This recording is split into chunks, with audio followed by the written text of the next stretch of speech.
صرف تصویر کھنچوانے کے لیے. آپ اندازہ کریں مطلب کس سے کمپیئر کر رہے ہیں کس چیز کو. اچھا اب آ جاتا ہے قاضی فائز عیسیٰ کا جو معاملہ ہے نا. دیکھیں قاضی فائز عیسیٰ کے بارے میں نا بہت سارے لوگ زیادتی کی حد تک جو ہے نا بات کر رہے ہیں.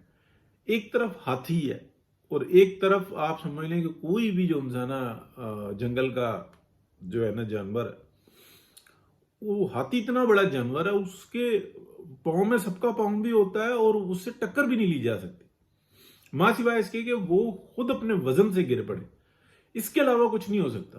آپ مطلب شیر بھی ہاتھی کے سامنے کچھ بھی نہیں ہوتا, ماں سوائے اس کے کہ وہ کسی نہ کسی وجہ سے مجبور ہو جائے یا خود جو انسان گر جائے.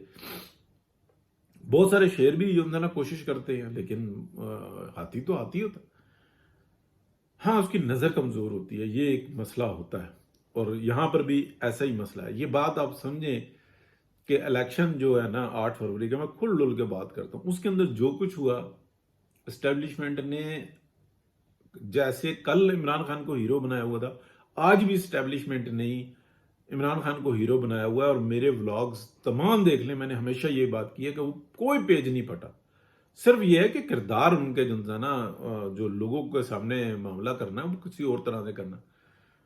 تو قاضی فائز عیسیٰ نے نا ایک ٹیم بنانے کی کوشش کر رہے ہیں وہ, اور اب اس میں تنقید ہو رہی ہے. مجھے اتنا افسوس ہوا منیب فاروق صاحب کا سن کے کہ جی وہ خود نہ لیں. وہ اب بھائی حکومت کا کام ہے, حکومت کر رہی ہے, حکومت کو بااختیار کر دیا ہے کہ جی ٹھیک ہے یہ ہمارے کام نہیں ہے. ہمارے کام صرف یہ ہے آئین کی تشریح کرنا, فیصلے کرنا, اور اس کے اندر سیاسی عہدہ ہو جائے گا. اگر قاضی فائز عیسیٰ کو کہتے ہیں, مطلب ایک یہ قانون بناتے ہیں کہ جو چیف جسٹس کی جو مدت ملازمت ہے وہ 3 سال ہوگی, اور بات بھی صحیح ہے جیسے چیف آف آرمی سٹاف کی ہے. لیکن چیف آف آرمی سٹاف کے اندر ایک نقص ہے کہ وائس جو ہے نا وہ فوراً آ جانا چاہیے, تاکہ اگلے کو پتا ہو کہ میں نے 3 سال کے بعد آنا ہے. تو چیف کو پتا ہونا چاہیے کہ میں نہیں ہوں اگلا, یہ اگلا. اسی طریقے سے چیف جسٹس کے عہدے کے اندر اگلے کو پتا ہونا چاہیے کہ اگلا یہ ہے, سینئر پیونی یہ ہے, اور اس نے چیف جسٹس ہی بننا ہے, یہ نہیں کمپرومائز کرے گا. اور تیسرے کو بھی پتا ہونا چاہیے. اسی طریقے سے آرمی چیف کا بھی پتا ہونا چاہیے کہ یہ ہے سیکنڈ, اور جب پرموٹ ہو کے وہ آ جائیں تو تھرڈ کا بھی پتا ہو. جیسے ہی وہ آ جائے تو تھرڈ کو پتا ہو. جیسے انڈیا کے اندر ہوتا ہے, انڈیا کے اندر جیسے چیف بنتا ہے تو وائس چیف بنتا ہے, وہ چیف تو آٹومیٹک آتا ہے. تو یہ ایک نقص ہے, یہ دور ہو جانا چاہیے. اور اگر جو یہ کہیں قاضی صاحب کہ میں نہیں بنوں گا تو پھر وہ سیاست میں انوالو ہے, پھر وہ حکومت کے ماتحت نہیں ہے.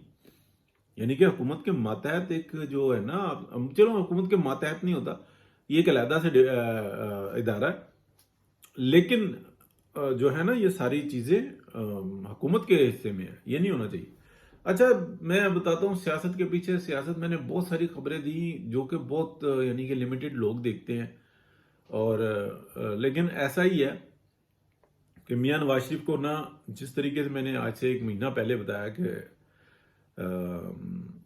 ان سے کہا گیا کہ آپ کو وزیر اعظم ہونا چاہیے, اس کے بعد یہ خبریں آنے شروع ہوئی ہیں کہ جناب وزیر اعظم ہونا چاہیے.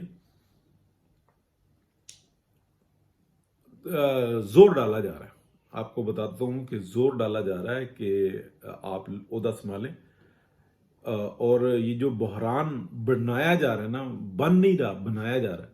شہباز شریف صاحب سٹینڈ نہیں لے سکیں گے وہاں پر, اور یہ وضاحت سے بتایا جا رہا ہے کہ جب پریشر آتا ہے نا تو وہ میاں نواز شریف ہی ہے اس ملک کی تاریخ کے اندر وزیر اعظم جس نے سٹینڈ لیا, جو پیروں پہ کھڑا ہوا, اور اس نے کہا کہ نہیں کریں گے. یہ پاکستان کے مفادات ہیں, کیونکہ یہ جو افسران ہوتے ہیں نا, کسی کو اچھا لگے یا برا لگے, نہ انہوں نے جواب دینا ہوتا ہے اور نہ وہ سمجھتے ہیں. وہ سمجھتے ہیں کہ آل ان آل ہم ہیں, عقل کل ہم ہیں, اور ہمارے بچے ہیں اور ان کا مستقبل ہے, اور ہم نے بس اتنی لمٹ میں یہ سب کچھ کرنا ہے اور اس کے بعد ہم نے باہر ہو جانا ہے. باقی یہ تو ایک کتابی سا ملک ہے, یہاں پہ ہم نے رول کرنا ہوتا ہے. یہاں پہ لوگ جئیں یا مریں, اور دیکھ لیں درجنوں نہیں سینکڑوں کے حساب سے لوٹا پھوٹا اور گئے, اور پچھلے والے ان کو تحفظ دیتے ہیں. تو یہ چیز ہے, اللہ خیر کرے گا جی, انشاءاللہ بہتری کا معاملہ ہو. اللہ حافظ.